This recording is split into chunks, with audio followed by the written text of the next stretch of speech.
মমতা ব্যানার্জিকে খোলা চ্যালেঞ্জ দিচ্ছি, মমতা ব্যানার্জি যদি বিজেপি বিরোধী হন তাহলে উনি মাইকে দাঁড়িয়ে বলে দেখাক যে উনি আরএসএস এর বিরুদ্ধে লড়াই করতে রাজি। মমতা ব্যানার্জি যদি বিজেপি বিরোধী হন তাহলে ওই কথায় কথায় নরেন্দ্র মোদীকে আম পাঠানো, জাম পাঠানো, মিষ্টি পাঠানো বন্ধ করুন। আমরা বলছি মমতা ব্যানার্জি যদি সত্যি বিজেপি বিরোধী হন তাহলে এই পশ্চিমবঙ্গের গ্রামে গ্রামে কোনায় কোনায় আরএসএস যে স্কুলগুলো চালায়, আরএসএস যে শাখাগুলো চালায় সেগুলো বন্ধ করে দেখান, তাহলে বুঝবো তিনি এক বাপের বেটা। তাহলে মণিপুরে যখন সরকার গঠন করলো বিজেপি, একজন ওদের এমএলএ কম পড়েছিল, তৃণমূলের এমএলএ, তৃণমূলের টিকিটে জেতা এমএলএ, তিনি বিজেপির ওই যে সরকার তাকে সমর্থন দিয়ে এই আজকে মণিপুরের সরকার তৈরি করেছিল। ব্যাঙের ছাতার মতো বিজেপির আরএসএস এর শাখা গজিয়ে উঠেছে।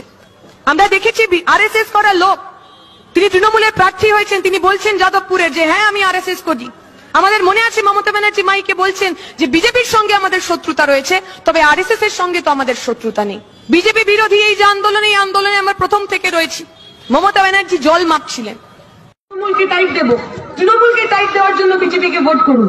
জিজ্ঞেস করবেন তো ওদের, এই এতগুলো বছরে কতগুলো তৃণমূলের নেতাকে আপনারা জেলে ঢুকিয়েছেন আর কতগুলো নেতাকে আপনারা বিজেপিতে ঢুকিয়েছেন। এবারে বিজেপিতে যারা এমপি ক্যান্ডিডেট হয়েছে, যারা এমপির টিকিট পেয়েছে, তাদের মধ্যে 5 জন এমন রয়েছেন যারা কিছুদিন আগে অব্দি তৃণমূলের নেতা ছিলেন, যাদের বিরুদ্ধে ইডি, সিবিআই একাধিক দুর্নীতির অভিযোগ রয়েছে। তাহলে যদি ওই দুর্নীতিবাজ গুন্ডা লোকগুলো বিজেপিতে চলে যায় তাহলে তাদের সমস্ত পাপ শেষ হয়ে যায়? বিজেপি ওয়াশিং মেশিন নাকি? বিজেপি জয়েন করলে তার সমস্ত অপরাধ মাফ হয়ে যায়?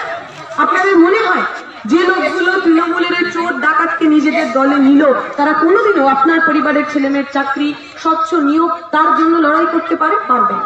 আজকের দিনে দাঁড়িয়েও আজকে সুপ্রিম কোর্ট অর্ডার দিয়েছে যারা ওই ঘুষ দিয়ে চাকরি পেয়েছিলেন 2016 সালের সমস্ত প্যানেল বাতিল করেছে, কারণ তারা বলছে অনেকে সাদা খাতা দিয়ে চাকরি পেয়ে গেছে, কোটি কোটি টাকার লেনদেন হয়েছে। আমরা বলছি 2016 সালে যে সমস্ত মানুষ যোগ্যতা অনুযায়ী চাকরি পেয়েছিলেন তাদের চাকরিতে বহাল রাখতে হবে, আর যে লোকগুলো ঘুষ দিয়ে চাকরি পেত, যারা ঘুষ নিল সবাইকে জেলের মধ্যে ঢোকাতে হবে। যদি ওই